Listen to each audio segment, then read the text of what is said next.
of things. Hi everybody, how is it going? I hope you guys are all doing well. It has been a while since I've posted a layout. I know I have really been struggling with the burnout this month. I don't know why. It has just been a thing and I am going with it and working through it, and yeah, so here I am. I have a layout today for the Wild Whisper design team. So I'm using Wild Whisper papers, their brand new collection, which is hockey themed.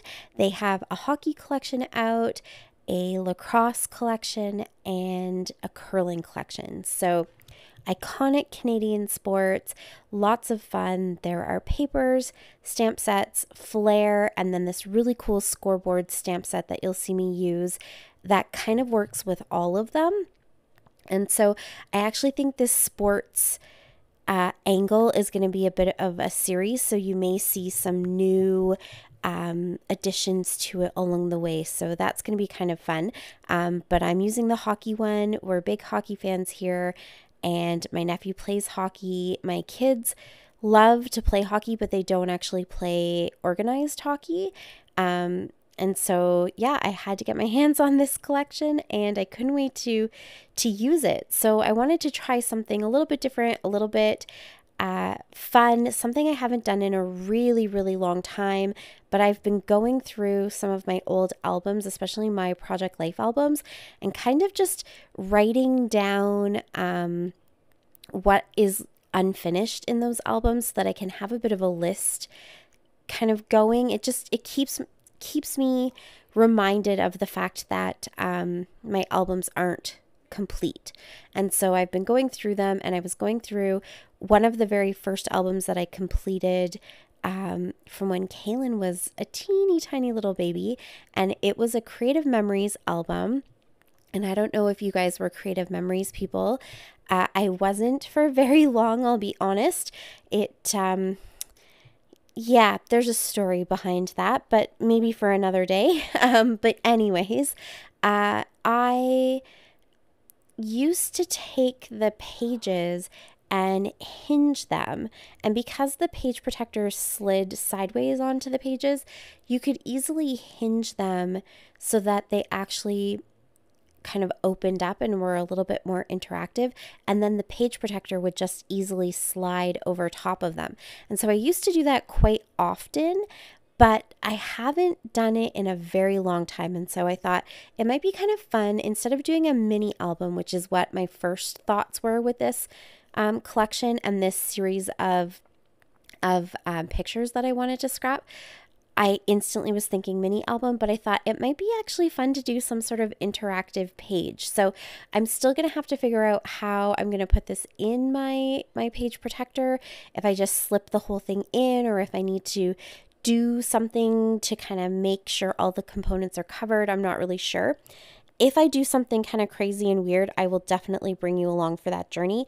If I just pop it into a page protector, then, I'll let you know that. But if I do something to kind of make the whole page protector interactive as well, I will definitely let you know and bring you along for the ride.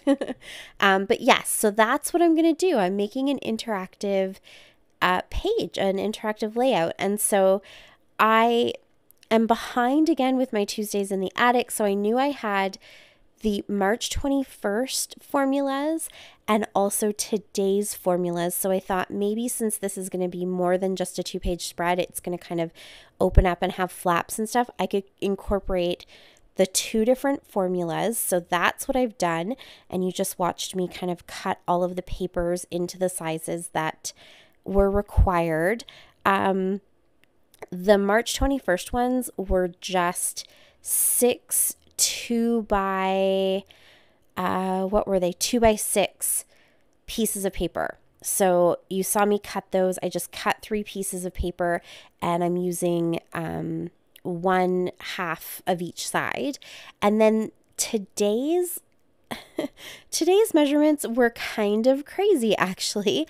And I started cutting them, and then I realized that there were a couple that were 2. So there was like a 1/2 inch by 3 3/4 inch. There was a 1/2 inch by 2 inches. You needed 2 of each of those. So the little branding strips had some sayings on them, so that worked really well for that. There were 2 that had to be 12 by 2. So that actually worked out really good. And I just cut 2 strips. And then there was I'm trying to do this from memory. There was a 6 by 5.5, and then a 6 3/4 by 5. And then there was a 1.5 by 3.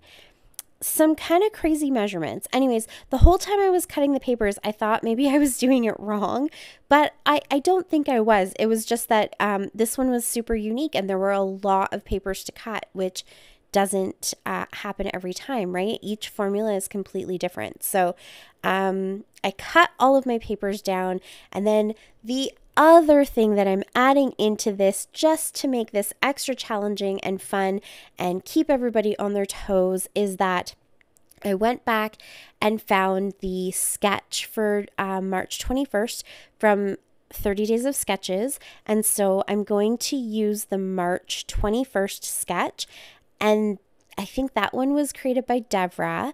And then I'm also going to use today's sketch that was created by Shayla. So their links will be down below. You can go and check them out. I've told you all about the 30 Days of Sketches series before, and the Tuesdays in the Attic series. The Freaky Fast formulas come from the Scraproom. Please go and check out all of the links down below if you want more information, or of course pop questions into the comments because I love chatting with you guys there. But that is all of the things that I am combining to put this interactive layout together. So this base page that you see me putting together here is using the Freaky Fast formula with all of those different cuts. So you can see I've got my background paper, and then I've got the 2 strips on the edge. I've got those 2 larger pieces in the middle. I have that one kind of small piece going down the side, and then my little cuts, my little 1/2 inch cuts are the manufacturer strips, and so I've put those up above the one I guess photo mat, you could say. I don't have my photos printed out yet. I knew that this process of putting this all together was going to take probably most of the time that I like to use to create my videos, and so I didn't worry too much about having the pictures. I will go and print the pictures now that I know how many spots I have available and that kind of thing, and then I can show you how I put it all together. But just for this video, I'm putting it together without the photos being printed. So those are all of the measurements, all the cuts from the Freaky Fast formula, and then I went ahead and paired that with today's sketch. So the only thing I really changed is that instead of having 3 photos, sort of 3 separate photos, because I only have those 2 larger pieces of paper, I decided that I'll use the one large paper that has the skates on it, and that will be where my main photo will go. And then on the black paper with the hockey sticks, I will put 2 smaller photos there. So I sort of changed how that looks compared to the sketch, but they're all sort of roughly in the same place as you would see on the sketch. And then instead of the title, I used my little branding strips or manufacturer strips and kind of put those in place of where the title would go. I may still go ahead and add a title to this, but in all likelihood, it'll probably be on the outside if I do, kind of where I do end up putting what I'm using as a title. But if I wanted to add more, it would probably be on the outside page. We'll see. And then the other difference or way that I switched it up is Shayla has her strips of paper cut into a really long triangle, and they are above and below the layout, whereas I've just got my strips running vertically down both sides. And I kind of did that strategically because, as you can see here, I'm using those strips of paper to hide my washi tape hinge that I'm creating to have both of these papers be flaps. So that is the main change from the sketch. Everything else I tried to follow as closely as possible by also still using the measurements or the papers that I've cut into the measurements from the Freaky Fast formula. Now you saw me quickly create those hinges. Essentially, when I put down the strips of paper, I did not put adhesive all the way to the far right and far left edges of them so that I could lift them up a little bit and put washi tape sort of down the length of the layout, but only half the width of the washi tape. And I did use my tacky glue to really make sure that that washi tape was secured and it's going to hold really well. And then I attached my flaps to the other half of that sticky washi tape so that they open up. The flaps I created, the one that you see me working on right here, I actually created that one just with the paper where I had already cut 2 strips from.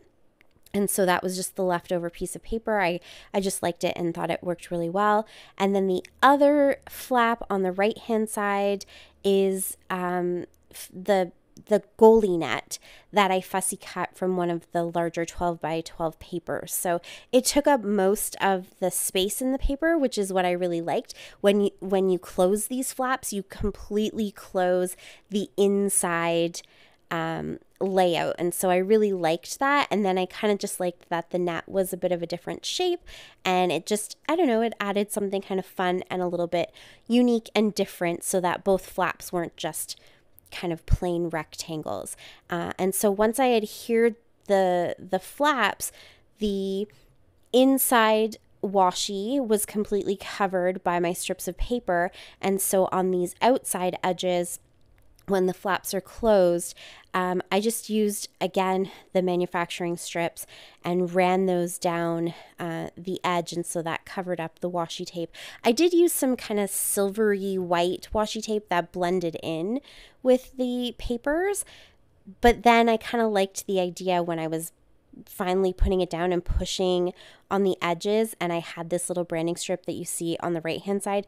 I kind of liked how that looked running down the edge by the net, and it has things like defense, goalie, center, that kind of stuff. So I thought it worked out pretty good, and it brings a little bit of that lighter color into the front of the layout. So I decided to do that on both sides, and now you don't see the washi tape at all, so that is perfect. Now, with the strips of paper from the 21st, which was the 2x6 strips, and I needed 6 of those, I decided to put those on the inside of the flaps, and it actually just worked out really weirdly. Not weirdly in a good way. Like, it was a complete coincidence that the sketch from the 21st that Deborah created is kind of strips of paper in the same way that I had to cut them from the formula. And so it's not exactly the same as her sketch, but I do have the descending strips of paper, and I'm going to print my little pictures at 2x3, and I'll put them at different heights on those strips of paper. So it was really, really similar. The only thing I really didn't do with those inside strips is I didn't do a ton of embellishing. I did cut some little squares from the cut apart sheet just to put at the bottom of some of the strips, because that's where Deborah has her embellishment. I didn't add any titles or anything like that, but I think you kind of get the feeling, because I did do the sort of steps or the cascading strips. And when I do get the pictures printed, that's when I'll decide if I want to add more embellishment or how I want it to kind of look from that perspective. But for now, just putting it together, I didn't want to add too much embellishment and start, covering up a lot of the space, because I feel like that kind of limits you once you get your pictures down. And I don't want to have to pull things up or move things around to try to stick pictures down. So I will leave the embellishing to the very end, and, maybe use some of the stamp set or whatever, or do some fussy cutting to try and and get some other embellishments, but I kind of like them just plain. I may not do anything at all. I just love the little kind of design at the bottom of some of those strips, but I thought it worked out really good. It was a great coincidence that that was sort of what the sketch was, and those were the cuts of paper that I had. So that worked out really great. And then you saw there on the top of the left-hand flap right here, I created that little pocket again with a piece from the cut apart sheet that has the big circle in it. So to me, that was kind of like the puck. And then from one of the pieces of 12 by 12 paper, it's all these strips that kind of look like hockey sticks, and they have different sayings and stuff on them. So I grabbed one where you could actually see the top of the hockey stick where the tape is, and put that down so it kind of looks like there's a stick and then the puck. And I can tuck these tags in behind my little pocket, and that gives me some more room for pictures, and also some journaling, because obviously I'm going to want to put a little bit of journaling. So to jazz these tags up a little bit, I always laugh when I say jazz it up. I don't know why. But to just, make them a little bit more interesting, I picked 3 of the stamps from the stamp set and went ahead and stamped those down. And then I can add some journaling maybe to the front where the stamps are, and pictures in the back, or however it works out. When I finally get those pictures printed, I might actually even end up adding pictures to both sides. We'll see how it goes. I've got pictures of the game. I've got pictures of swimming in the pool. Did I mention that this was my nephew's a hockey tournament that we went to for my nephew? I don't know if I actually did. We went to watch one of his hockey tournaments, and it's about an hour away from us, so we decided to go and kind of make a day of it. So we met them at the hotel, and the kids all went for a swim and kind of got to visit for a little bit, and then we went to the game and watched his game, and then we went out to dinner, and so kind of did the whole hockey tournament experience with the kids. And so I've got lots of little pictures of the afternoon that we spent. And so I might put some of the swimming pictures on the back of the tags, because they're not really hockey related, but they're part of the going away to a hockey tournament experience. And so I definitely want to be able to include those. But yeah, I'll figure out a way to make everything work and have all the pictures in there. So that was kind of that inside cover. And then I definitely wanted to use the scoreboard stamp. I really wanted to. And Charlie's name just fit perfectly inside there. So you can see how the stamp set works. You've got the scoreboard, you've got all of the letters and numbers that are the little square dots. So they kind of look like the lights of a scoreboard, if you think about how a scoreboard lights up. But then you also have a little rectangle that is just all squares. So I stamped out Charlie's name first, and then I went ahead and filled it in with the background squares. Those are essentially, I'm stumbling on my words, sorry. Those are essentially the lights that are not lit up on the scoreboard. That's what they represent. And so you could do it the other way. I kind of experimented, but you could stamp all the squares for the solid squares first and then stamp letters over top of it. Whatever works for you. I think it's just really fun to kind of play around and see what you can spell. They also have numbers, and then they have a few sayings that fit underneath. So I picked the best day ever to, kind of stamp in that bottom section, but there's all kinds of options, so it works out really great. You could use this for so many different things. It doesn't even have to be sports related. It was a lot of fun to play with that stamp. And so I stamped everything in black, and then I picked, I think that one's the honey, what's it called? Honey marmalade, whatever the color is. It was light enough, and it was an ink instead of an oxide. So I didn't think it would cover up the black from his letters. And so that is what I used to kind of create those little lights in the background. And then I added another piece from the cut apart sheet and a flare to the outside. And then, yeah, I'm just finishing it off with some splatters and some sequins on this front cover. Once I know that those are completely dry, I will probably go back and splatter and add some extra sequins and stuff throughout the whole layout. But just for today, I added it to the front. And that is it. That is my interactive layout. I had so much fun putting this together. Thank you so much for watching. I really appreciate it. Comment down below. Leave me some love. I love chatting with you guys.